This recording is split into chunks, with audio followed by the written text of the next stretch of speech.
Imaginez un homme capable de faire s'effondrer l'économie d'un pays simplement en distribuant de l'or. Un homme plus riche que Jeff Bezos, Elon Musk et Bill Gates réunis, mais qui a vécu il y a plus de 700 ans. Cet homme s'appelait Mansa Moussa, empereur du Mali, et son pèlerinage à la Mecque est encore considéré comme le voyage le plus luxueux de l'histoire, changeant à jamais la perception de l'Afrique dans le monde entier. Si vous aimez découvrir les histoires incroyables et les légendes africaines, abonnez-vous dès maintenant à AfriLegends et activez la cloche pour ne rien manquer. Au XIVe siècle, l'Afrique de l'Ouest était une terre de richesses immenses. Les routes commerciales traversaient le désert du Sahara et reliaient le nord et le sud du continent. Au cœur de cette prospérité se trouvait l'Empire du Mali, fondé par le légendaire Soundiata Keïta qui contrôlait les routes commerciales de l'or, du sel, de l'ivoire et des épices. Mais personne n'imaginait encore que son héritier allait devenir l'homme le plus riche de toute l'histoire humaine. En 1312, Mansa Moussa monta sur le trône. Mansa signifie empereur, et Moussa allait transformer le Mali en une superpuissance mondiale.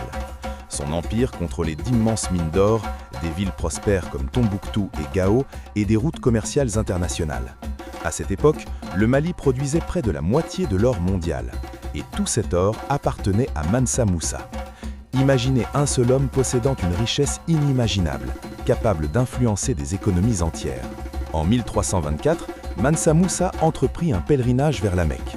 Mais ce voyage n'était pas seulement religieux, c'était un spectacle mondial. Il voyageait avec 60 000 personnes, 12 000 esclaves et centaines de chameaux portant chacun plus de 130 kilos d'or. Partout où il passait, il distribuait de l'or aux pauvres, aux marchands et aux dirigeants. Quand il arriva au Caire, la valeur de l'or chuta pendant des années. Un seul homme venait de perturber l'économie d'un continent entier. Après ce spectaculaire voyage, le Mali devint célèbre dans le monde entier.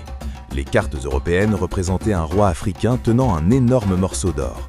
Tombouctou devint un centre intellectuel et commercial majeur. Mansa Moussa ne voulait pas seulement être riche, il voulait que le Mali soit admiré pour sa culture, son savoir et sa grandeur.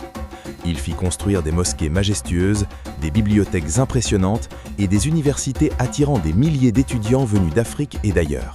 Certains historiens affirment que Tombouctou possédait plus de livres que certaines villes européennes de l'époque, faisant du Mali un centre intellectuel mondial dont l'héritage se ressent encore aujourd'hui. Alors, combien valait réellement Mansa Moussa ? Selon les estimations, sa fortune équivaudrait à plus de 400 milliards de dollars aujourd'hui, faisant de lui l'homme le plus riche de tous les temps, bien avant le capitalisme moderne. Une richesse si immense que même les historiens ne peuvent pas la mesurer avec précision.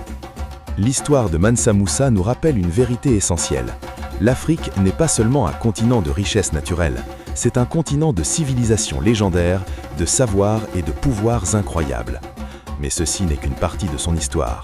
Il existe encore de nombreux empires, rois et légendes africaines oubliées, prêts à révéler leurs secrets et à nous surprendre encore plus que Mansa Moussa.